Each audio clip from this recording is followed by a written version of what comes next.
नमस्कार मित्रों, मैं विशाल सिंह बीकॉम लर्निंग में आपका स्वागत करते हैं।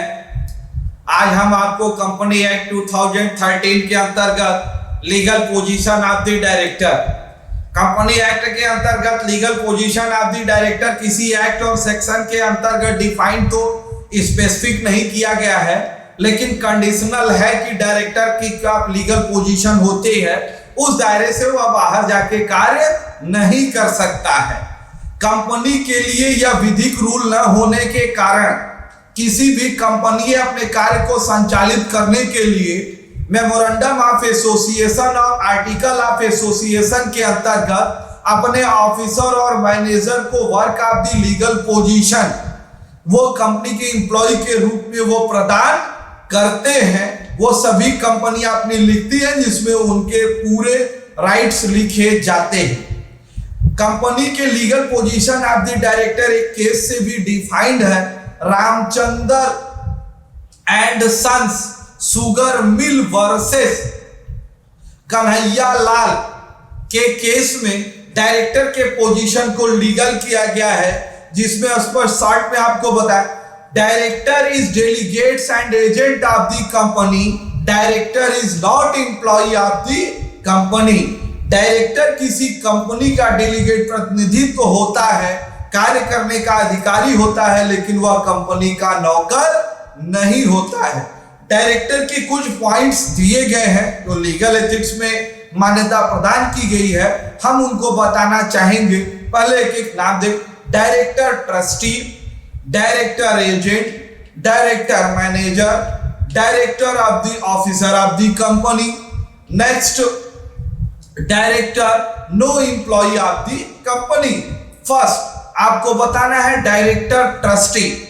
ट्रस्टी नाम से ही आप क्लियर है, क्योंकि कोई भी कंपनी जो भी this is company is a artificial person, तो आप क्या आर्टिफिशियल दीवार से प्रेम नहीं करेंगे, आप ये देखेंगे कि उस कंपनी का संचालन कौन है।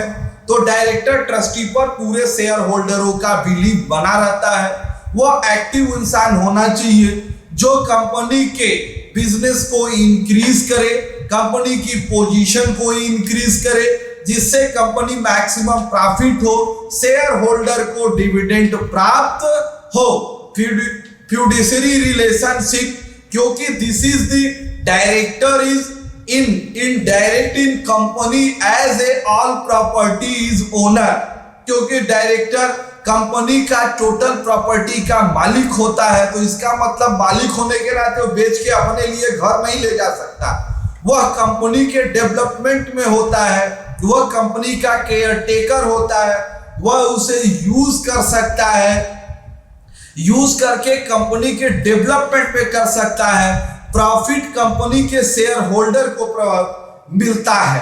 तो ये ट्रस्टी डायरेक्टर सभी का विश्वास होना चाहिए। प्रीफरेंस ऑफ द कंपनी, ना कि सेल्फ। डायरेक्टर अगर कोई प्रॉफिट खाता है तो सीक्रेट प्रॉफिट भी प्राप्त करेगा, तो उसे भी कंपनी की दशा में शो करनी पड़ेगी। वह सीक्रेट प्रॉफिट को वह पर्सनल प्रॉफिट नहीं मान सकता है। Director agent of the company. All contract of the company, company के सभी अनुबंध करने का राइट डायरेक्टर के पास होता है, चाहे वो सेल हो, परचेज हो, रिसिप्ट हो, पेमेंट हो।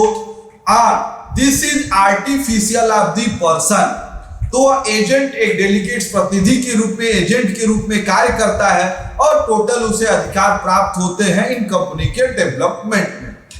Director of a manager of the company, appointment of the shares holder in company ineffective as a manager of the company in total, जिसे हम MD मैनेजिंग डायरेक्टर के रूप में भी कर सकते हैं।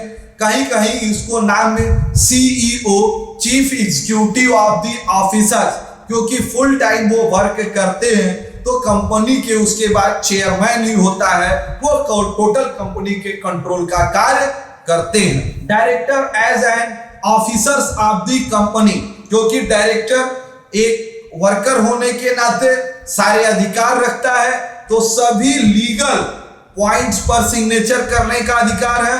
यदि वो कोई डिफॉल्ट करता है, यदि गलती से होती है, तो भी यदि अगर जानबूझ के करता है तो वो पनिशमेंट के लिए भी उत्तरदायी, लाइबिलिटीज डायरेक्टर माना जाएगा।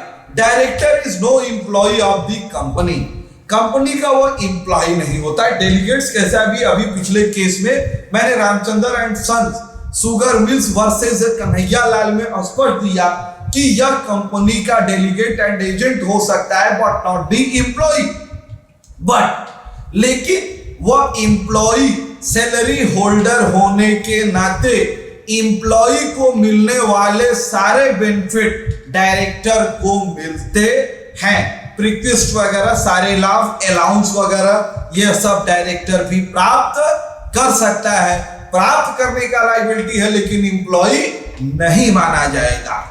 आप मेरे पूरे वीडियो को देखें, इसके लिए मैं आपको धन्यवाद कहता हूं। आपके इस वी-कॉमी लर्निंग में कंपनी एक्ट का चल रहा है। नेक्स्ट में और भी कॉमर्स के कई सब्जेक्ट में वीडियो आएंगे, प्लेलिस्ट में आप जाकर के देख सकते हैं। आप अपने स्वास्थ्य को बनाए रखिए। आपसे मेरा विनम्र अनुरोध है, आप अपने इस चैनल को वी-कॉमी लर्निंग को लाइक, सब्सक्राइब एंड शेयर करिए। जैसे आप एजुकेशनल घर बैठे हुए प्राप्त कर रहे हैं और ज्यादा से ज्यादा लोग इस वीडियो को देखें और वो अपने एजुकेशन पॉइंट्स को कॉमर्स, सीए, सीएस, एमबीए किसी भी कॉमर्स के सेक्टर में हो तो अपने आप को डेवलप करें।